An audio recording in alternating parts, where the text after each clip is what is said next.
Hey, what's going on, everybody? Happy Tuesday. Tuesday, April 26th, 2022. We have 3 more NBA playoff games on the slate this afternoon. This is The Slate, a show that comes to you every weekday on DraftKings platforms, YouTube, Twitch, also live on Twitter. We have a live stream. We encourage you to get your questions in now, whenever you can. You can reply via reply on Twitter, or of course get involved in the chats on YouTube and Twitch. Brendan Glasheen alongside, let me get this right, content manager of DK Live, DFS and betting analyst at DraftKings and the DraftKings Sportsbook, and on NBA Bet during the NBA regular season, Chirag HERRO. Yo, what's up? Was that better this time? Was that what you were looking for? Sure. All right. That works. Thanks. We're all DraftKings contributors, though. That's the biggest thing. We're all DraftKings contributors here, and we are contributing to helping the people. We want to make sure you guys make the best lineups and take the sharpest bets, because we have one of the sharpest guys in the house, Matt. Meiselman, did Chirag just pull like a Kyrie on me? Like last kinda. week on Tuesday, he was like, that's actually not my official title. Then he just went complete 180. And now he's a DraftKings contributor. So No, you called me a specialist before. oh, all right. Well, content specialist at DraftKings, Just Matt confused Meiselman. me. Yeah, we may not have the same title, but we are wearing the same outfit, and to me, that's the most important thing. Yes, It's true. It's good. It's a good way to bring attention to the outfits. That was well done. We will get to all 3 playoff games. Some news breaking in the last handful of hours here on Jimmy Butler. He's been ruled out tonight. I won't bury the lead. We'll just mention that off the top. That's a game that starts at 7:00 Eastern. Heat Hawks. Then we have Minnesota Memphis tipping at 7:30. And the nightcap is Pelicans Suns, game 5 in Phoenix, series tied 2-2 between the 1 and 8 seeds in the West. Okay. I think we should start Jimmy Butler because it is news that relates and people are like, what do we do? How do we bet this game? Do we not touch this game? So Meiselman, I'll go to you first since you're Mr. The line is right. The line is usually right. And the line is usually fair. That's the word, fair, not right. Fair, always fair. Fair probably means right. Yeah. No, fair doesn't. Close enough. Right. Right. That's true because we don't know what side he thinks is right. So yeah, he thinks the line is fair. Atlanta, Miami. Atlanta is getting 4 points now as opposed to 6.5. What are your thoughts?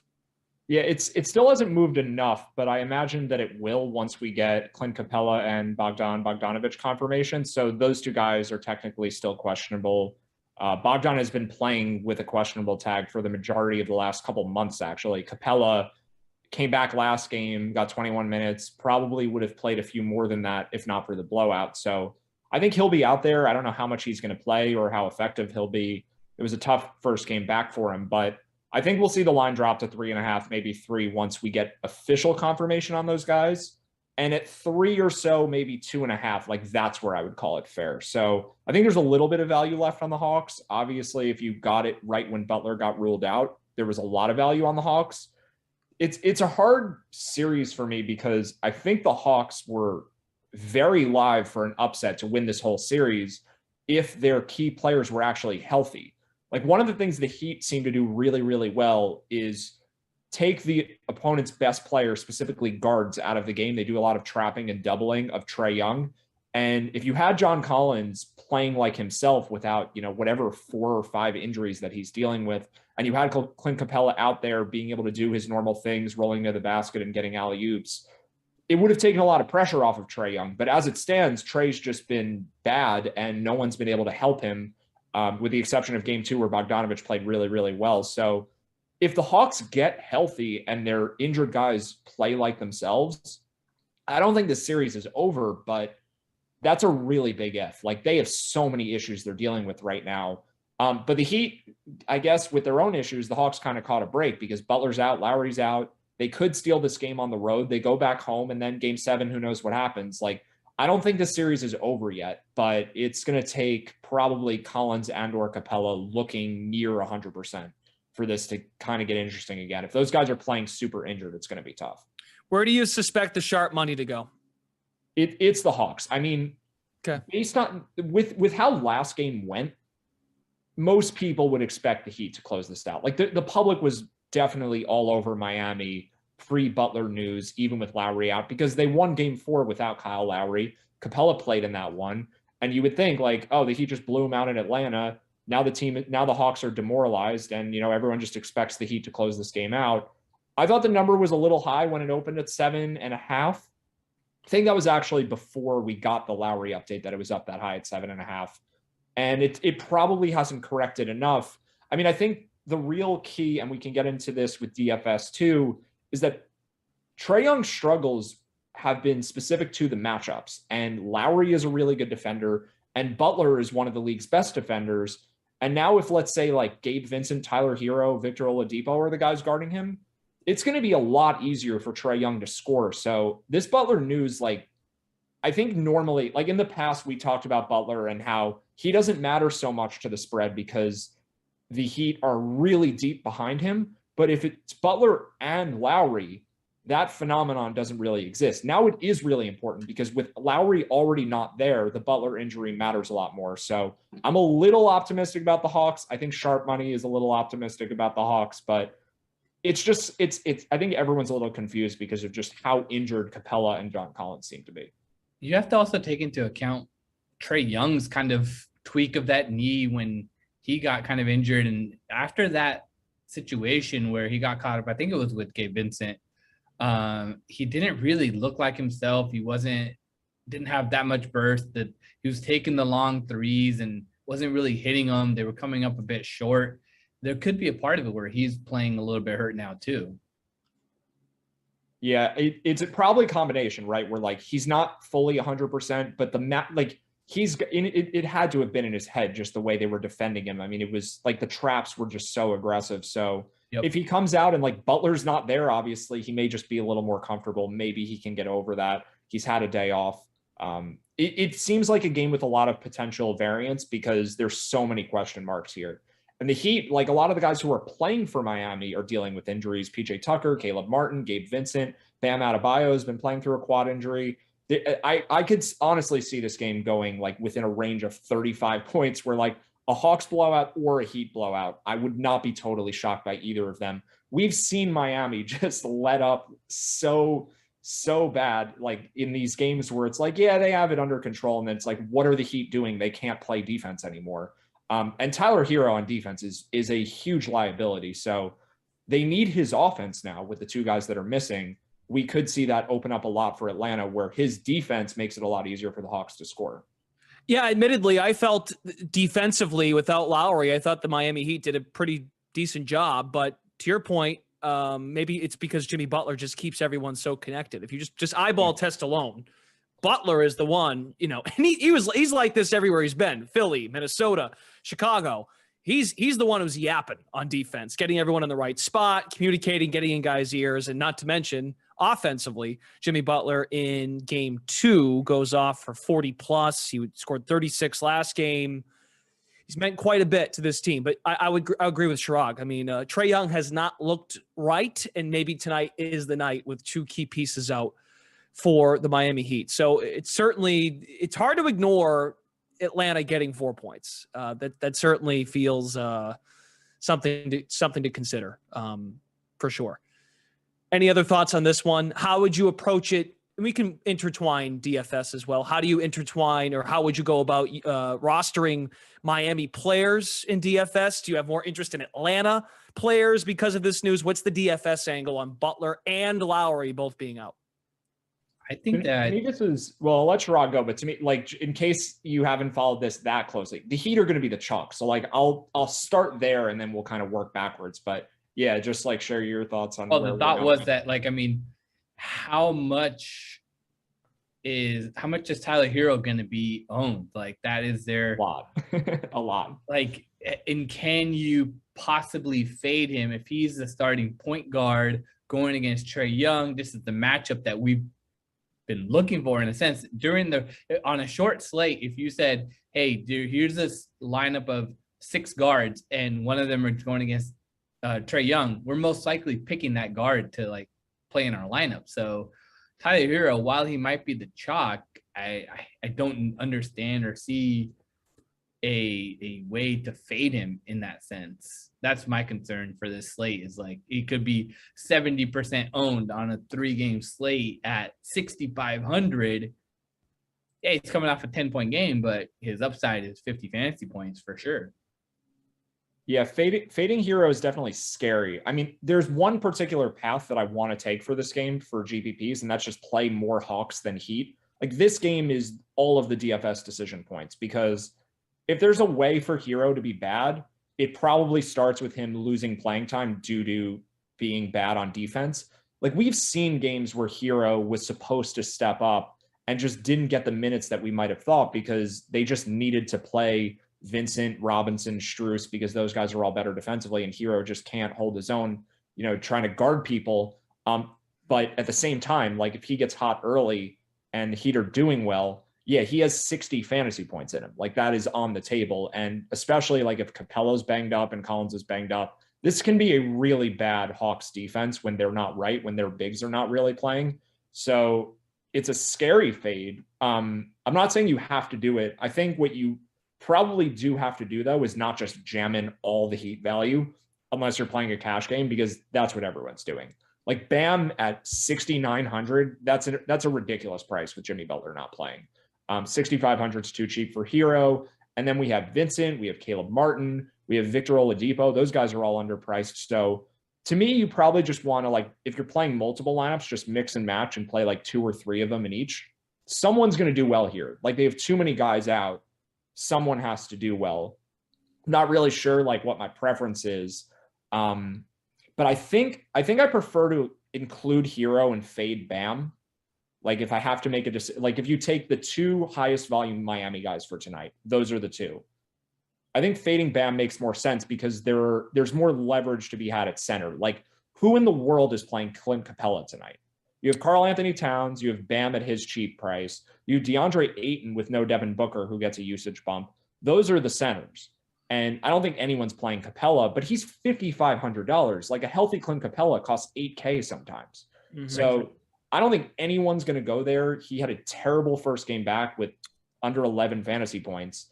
He was a minus 11 on the floor. Yeah, he just did everything poorly. And I guess the one silver lining for him is he got 21 minutes. And that was despite him being pulled from the game with 4.5 minutes left, along with all of the Hawks starters because it was a blowout. So he might have gotten 25 or 26 minutes.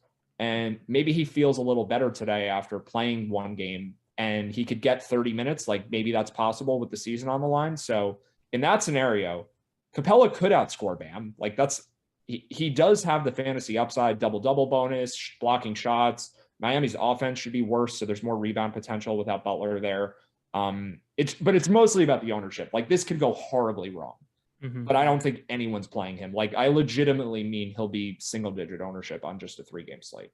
I need to know how popular is Max Strus going to be, because he has been a consistency machine in this series, and coming off his probably most minutes that he's played with 36 in their previous game. Yeah, it was a blowout, but he's only at 4,600. Like, he's going to get more than 18 to 20 shots or around there. I don't know. Like, I don't think he gets the usage bump that the other guys get. He'll get the minutes for sure. There's no question he's going to play big minutes, barring foul trouble or something weird. But Strus is more reliant on other people to create for him than, let's say, a Victor Oladipo, who's just going to go off the dribble, or Gabe Vincent, who's more of a facilitator. Strus is benefiting from Lowry and Butler passing to him, and the same is true for Duncan Robinson. And the same is even more true for PJ Tucker, who will not see a usage bump with Jimmy Butler off the court. If anything, he'll get the ball less because Butler creates a lot of double teams and then Tucker's wide open. And PJ Tucker doesn't shoot the ball unless he's wide open. So it's not as extreme as that for Strus, but I don't know. I feel like DFS projection sites are basically, they're bumping him a little with Butler out, but the increase to Oladipo, Vincent, Martin, and HERRO, and even Bam, I think it's much larger for those guys than it is for Strus. Like, he's fine, he's viable, but I don't think he's going to be mega chalk or anything, and he probably shouldn't be. I don't think I've heard either of you say which Hawk is the one that benefits the most from this. It's Trae Young, I think. Okay. Like, we sort of alluded to this, right? Which I know that probably I could get this. I'm just trying to make sure you say it out loud. Like, who is the guy from Atlanta? And I'm making sure, and it makes sense, it is Young. Yeah, I think Trae Young's my favorite player on this slate, honestly, because if you're paying up at center, then you probably only have room to pay up for like one more guy in your lineup. And this slate has John Morant, Brandon Ingram, CJ McCollum, Chris Paul. Yep. A few of those guys are point guards.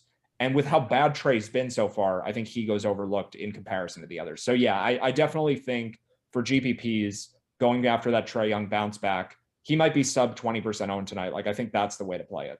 But what's also kind of crazy about the timing of this, it's 7:30, 10 Eastern. And if by 8 o'clock you're out of it, like, there has to be some way to kind of play in these lineups, because Ayton's been playing solid, but he's up to 8K, so you need 40 fantasy points. Bridges is just a guy that runs around the court and gives you 25 fantasy points, but he's at 5,700. Like, the moves to make if you're trailing, I feel like in these 3-game slates, there's a thing to be had. If you have a guy that's going off, like, there's a change that you could potentially make. And then also, if you're trailing behind and you have somebody in the later games, there's a chance to play here, but you only have one game to play with. Yeah, it's tougher tonight than normal because we have the 2 early games and just the 1 late game. So you just have to swap within the single game Suns and Pelicans. But yeah, if you're doing well, like, just play Chris Paul. He's probably the chalk point guard. And if you're not doing well, maybe you think like contrarian CJ McCollum, who I guess has been overshadowed a little bit by Brandon Ingram, right? Like Ingram's been the main scorer in this series. McCollum's kind of been number 2. But McCollum's a totally fine play, and we could see the Suns put a little more attention on Ingram just with how good he's been the last couple games. Yeah, and McCollum's giving you everything too, rebounding especially, and that's been the Achilles heel for the Phoenix Suns. Why a lot of folks think that the Suns, or part of me, the Pelicans can hang around in this series, and they have done that. They're 2-2 since Booker has gone down. It's really shed more light on the rebounding strength of New Orleans and the rebounding struggles of the Phoenix Suns. And look at the game logs here from McCollum: 9 boards, 4 in game 3, 8. So, and the assist numbers were there, not in the last game, but yeah, a little more of a complete player. And I think you're right, Matt. Like, folks, the Trae Young struggles have stood out for 4 games based on his standards. Chris Paul rarely has back-to-back stinkers, right? And he was dynamite in game 3. So I would expect an uptick in assists as well as scoring, and for Chris Paul to get to the free throw line, which he did not do at all in the last game. So a lot there. Again, we can go back to this contest as we move forward, just looking at Wolves, Grizzlies, Pelicans, Suns. Both are at 6.5. I struggle with this one, Wolves and Grizzlies, because I think it's, as we've talked about, we were all here together last week, a very even series based on how both teams play. But now you've got that situation where you're in a game 5, you're back home. The winning percentage for the team that's at home in a game 5 that's 2-2, it's astronomically high. Not talking against the number, but just in a situation where straight up, game 5 team at home here in a 2-2 series typically handles their business. But are either of you interested in Minnesota? Because the Minnesota Timberwolves could go one way or the other, and they've got to shoot the ball really well for them to be in these games, right, Matt? Yeah, I mean, just a quick answer here. Like, I did a lot of talking on Hawks Heat. I think these 2 lines actually are fair. So I'll just give, catchphrase, like, everybody drink. I did the thing. But I think Minnesota is more interesting on the money line than the spread to me, because the variance in these teams is just so enormous. Like, we have no ability. Anyone who thinks they know how the Wolves are going to play any given night is just out of their minds. Like, this team just, even in a given quarter, I have no idea what they're going to do. And if the Wolves get up 10 early, you can't just automatically assume they're going to blow the lead. Like, they can extend it to 30. Like, they just play. They have a ton of talent, and they just play at this crazy pace. Mm-hmm. And their team is young, and it's everywhere. And the same is true kind of the Grizzlies. So I have no idea what's going to happen here, honestly. The Suns line, I think, is fair because it's just the right number. And I actually have some confidence that the line will come in close to that. Like, I feel better about the Suns winning outright than I do about the Grizzlies winning outright, because I think like there's lower variance in the Suns game. I think the Suns will probably have a lead of around 5 to 10 points late, and whether they cover or not, it'll be close. Memphis, Minnesota, I have absolutely no idea what's going to happen. So maybe Sharag's got something more concrete, but this series has just been so wild. So it'll be fun to watch, but like, I have no clue what's going on here. Well, one thing I wanted to touch on before we jump to Memphis, Minnesota was that from a fantasy perspective, how many people are going to be looking at Herb Jones after those free 10 fantasy points that he got from the steals and blocks? Like, he was NBA Twitter's like darling that the other night when he was getting all those. Second darling after Jose Alvarado, who has broken onto the scene and become maybe the Pelicans' best player. I don't know if but I love him. But the Herb Jones is the guy that I'm looking to potentially fade, even though, he came off a bigger game, but like just on the road, I just think that there's an opportunity here where if you're looking to play him, maybe fade him, he could get into potential foul trouble or whatever, it gets baited to play in. So I think there's a play in that. And then another guy that was absolutely insane, has been insane in Minnesota, 8 and 7 threes. The last 8 one was a little helped to cover that spread. I don't know if anybody had the Grizzlies on the spread, but that last. You're talking about Desmond Bane cutting it to 1 at the buzzer for no reason? Yeah. For no reason. And it was like a logo 3 also. Yeah, but I think he covered the second half spread. Maybe I have that wrong, but it was something. The game was +3. The game was plus. Yeah, well, they were favored, so it didn't affect that one. Yeah, and the man hit 15 3-pointers in Minnesota. Like, yeah, he's a good 3-point shooter, sure, but like there has to be some regression coming, right? Yeah. And who's gonna pick that up? Because you need that offense if you're going to be able to compete and stay in this contest with the Timberwolves. That's what's giving me hesitation about playing and betting on the Memphis side. Yeah, I like Memphis. I think they're the better team overall, but like the cast of characters, if Cat doesn't get into foul trouble, which is very possible, I don't see how Desmond Bane can drop another 6-7 threes tonight. So John Morant has to go out for a triple double or go crazy, but it doesn't even matter. Like, even if Ja drops 25, like, so can Ant, so can D'Lo, so can Cat. So I don't know. I just feel like I'm leaning towards Memphis, but the gut says that Minnesota is going to be able to cover this. Desmond Bane's 3-point prop juiced to -130 on the over for over 3.5 threes. 3.5 threes. He made 15 the last 2 games. That's what the number is. He made 15 the last 2 games. The prop that's and like evenly. 8, as Shrug said, that's 8 true. and 7, not like 10 and then 2 or whatever, or 10 and 5, whatever. Oh, I would say 7 and 7. That last one was the last doesn't count. Okay. Do we have can we see what John Morant's assist line is for tonight? Because I actually think I'd rather target the under there than on the Bane threes. I do think Bane's a little bit inflated right now, but Morant averaged 6.7 assists per game this year. And in this series, he's gone over 10, 4 straight games. He had 15 in the last game. A lot of that surely has to do with passing the ball to Desmond Bane, who has shot the lights out, especially the last 2.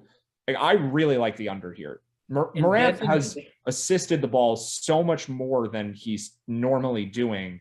And I think this number is just high because this is what's happened lately, but it's not really indicative of how John Morant is as a passer. Like, he normally gets 6 or 7 assists in games. And the idea that he's much more likely to get 9 than 8, like, you're getting plus 115 on the under at 8.5. I think more likely than not, he comes in 8 or less. In Desmond Bane's last 30 games, he's gone over 3.5 threes 12 times. Like, that's a 40% hit rate. Yeah, so I guess for both of our picks that we're looking at here, we have to take into account the tempo that Minnesota plays. Like, everyone's going to do more against Minnesota. Right. So like, I don't want to suggest like season average is this, True. bet this, because the season average is what will happen against the Wolves. True. Bane's going to shoot more threes against the Wolves than any other team, than most other teams. Morant's going to get more assists against the Wolves than he would against most teams, just because there's more possessions in a game against Minnesota for anybody. But I think fading some of these Memphis guys, like, they're scoring a little over their heads, especially these two. They're going to be the focus of the defense. I mean, Bane in particular, like, you don't make 7 threes and then 8 threes and then the defense just still doesn't care about you. Like, they'll be paying attention. And they have matched up 7 times this year. He's only gotten over that number in November was the last time. Okay, so good stuff. And yes, the concern, I think Meiselman hit it off the top here discussing this game. The concern is, what Minnesota Timberwolves team are we going to get from a shooting standpoint, right? I mean, and even in the games they played well. Game 1, they score 130, but these last 2 are the games 2 and 3 don't hit 100 points. And that luckily for the folks that backed the Grizzlies in game 2, I think you still got, maybe actually I might be off on this. I don't think they hit an over in game 2, despite scoring 124, right? Because they only take it to 220. Yeah. So what's the play there? I mean, the over unders in this series has been fun to follow. The over under pick on Minnesota in Memphis, 231.5.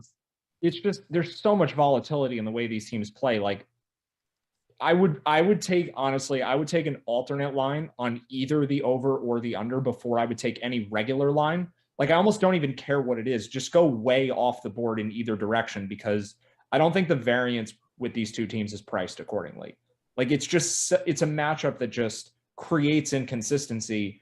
And I think that's especially true now that Steven Adams is basically out of the series. Like, you have small ball Memphis going against, I guess it's not really small ball Minnesota, but Minnesota is always high variance. And now you've got like Jaren Jackson and his looming foul trouble every game. And like that creates a whole insane range of outcomes. Like we don't know if Jaren Jackson's going to play 18 minutes or 36 minutes because of the fouls. It really feels to me like anything can happen. So I'm not comfortable with either the over or the under, but if anyone wants to say, yeah, I took a shot at like 15-1 that it's over 260 points or under 210 points, like I have no problem with those sorts of weird bets for this game. Really quick, want to shout out our pal Jerry, who we used as an example last week to build out a lineup, and he said, "I'm not even going to ask. Fading Cat this time cost me last game," and Cat is the center maybe to pay up for on a slate that has Ayton, Adebayo. Are we going back to Cat though for a game 5? I just want to check quickly if that's true, because Cat had not his best fantasy game, if I remember it right, on our last show. Right, that's what Our he's saying. last show was. Oh, okay, got it. Yeah, he's saying he got burned by him. Yeah, we were saying fade him, so we're getting credit here. Is that what's happening? I don't know how to accept the credit. Oh, I don't remember, to be quite honest with you. I think we were talking about not playing Cat, but maybe I'm wrong. Yes, maybe because he was going to be the most popular player on that slate. That slate was on the 19th, was Atlanta, Miami, Minnesota, Memphis, New Orleans, Phoenix. It was exactly the same setup that we have now. And that's a good point. Yeah. Same it's setup. It's the same exact lineup. And I don't know who the most popular players were, but in that scenario. Well, I remember Meiselman saying maybe go the edge going to Memphis guys. So go Morant, maybe Jaren Jackson. Well, because he mentioned Steven Adams had a trouble. The biggest thing I remember from that conversation was the foul trouble. I had a great call touting Steven Adams, who played 3 minutes in that game. So, But you also did mention the foul trouble as being something to be concerned for. Yeah. It was an issue. Towns can get in foul trouble any game, but I think I definitely, to give like an actual opinion here, I think Towns is a better play than he was 7 days ago, because so much attention ownership-wise is going to Bam. And Towns will not be the highest on center. There's no chance of that, because Bam is, I could see him being 60% tonight, maybe even 70. Like Bam is the chalk. He's so far underpriced without Butler being there. So I think Towns is fine. If you want to play, like, maybe my preference is to play Ayton with CAPELA, but that's pretty far off the board. Towns and CAPELA, I like. Towns and Ayton, I like. Like, those are fine. I definitely would choose Towns over Bam, though, due to the ownership. Okay, finally. No games. There's only been 2 games this season in which Jimmy Butler and Kyle Lowry are out so far. So we don't know who's starting for Miami. That's the other thing. We kind of just have to wait for that. This season, those 2 players together have missed, even though pretty injury prone. Who would you guess? 30 in one and 12 in the other. 30 in one, 12 in the other.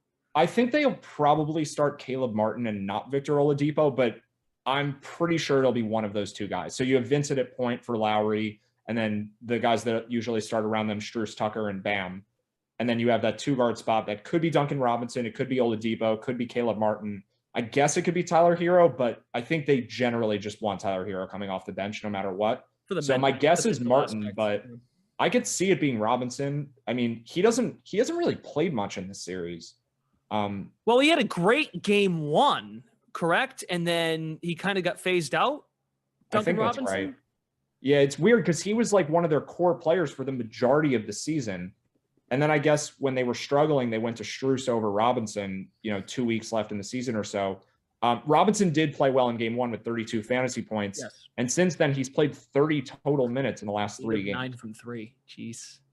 So maybe he starts. I don't know. Whoever starts in that slot, though, is going to be very popular, whether it's him, Oladipo, or Martin. I'd be very surprised if it's Herro, though. Either of you feel passionate about Suns, Pelicans, an angle there, or is this a stay away spot because the Pelicans are just so annoying? And to give them credit, they do finish the regular season 10 games under 500, but they have clearly identified some chemistry. They are a different team since they have CJ McCollum. Shrug? That's what we have to say. What's their record since acquiring CJ? I don't have that off the top of my head, but I think that's the true record that we should take into consideration of how this team is performing. Even though Matt hates CJ McCollum because he's a score-only point guard. He's fine. He's just worse than Jose Alvarado. Yes. That's true. I don't actually believe that, by the way. I think those are the two best players on the team. But Ingram has been playing out of his mind, and what I'm trying to find is there a, in all these series, I've been trying to find points of regression for players like Bogdanovich the other day. He had been scoring 20 points against Dallas, and then boom, they make him forcefully be on Luka and be on Brunson as the primary defender. Like, that affects them. So is there going to be a change here? What's the adjustment that the teams are going to make to take their best players out of the scenario here? And is McCollum the better play, because Ingram's been doing all the scoring, and now Phoenix is gonna game plan for him? Like, are they gonna really let Brandon Ingram drop another 30 on them at home? I don't know. Is there an officiating adjustment? Because as I mentioned, Scott Foster is not here tonight for this game. Correct. He was busy with dealing with Jason Tatum last night. Yes, that, and Chris Paul didn't. Well, this relates to Scott Foster, I suppose. Chris Paul didn't have a single free throw attempt in Game 4. Right, to Alvarado, but also to Scott Foster. Brandon Ingram's point prop is sitting at 25.5 after dropping 3 straight games over 30. Yeah, and I remember his prop being, I think it was 24.5 Game 1, and I remember a lot of folks were on the under. Yeah, well, I was under 24.5 in the play-in game against the Clippers, but the reason I liked it was because Paul George was going to guard him, so that didn't really work out. And I just pulled up the stats from the most bet player props. Everyone's looking to hit this Desmond Bane over 3-pointers. Oh boy. And well, the people McCollum will bet with the thing that just happened. There's no question. Yeah. And I'm sure Ingram over 25.5 points is popular too. Yeah. I think if you're going to bet this prop, it's the under. Like, there's no question the value is on the under side. I don't think it's a ton of value, but yeah, I think the Suns will make an adjustment. And also 25.5 points is above what Ingram, like, on average would do against, take an average defense. Like, they have a lot of guys who can score, and he's playing a really, really good Suns defense. And without Devin Booker, they don't lose anything defensively. All of Devin Booker's impact is on offense. So this is not a good matchup. I mean, I think I like the under here. I think that's a good call. But since the start of the new year, since basically getting CJ McCollum, Ingram has gone over this number in 4 of the last 5 games, though. Yeah. Well, that's why people like it. Yep. But I don't think that would make it good. 2 separate things. Yep.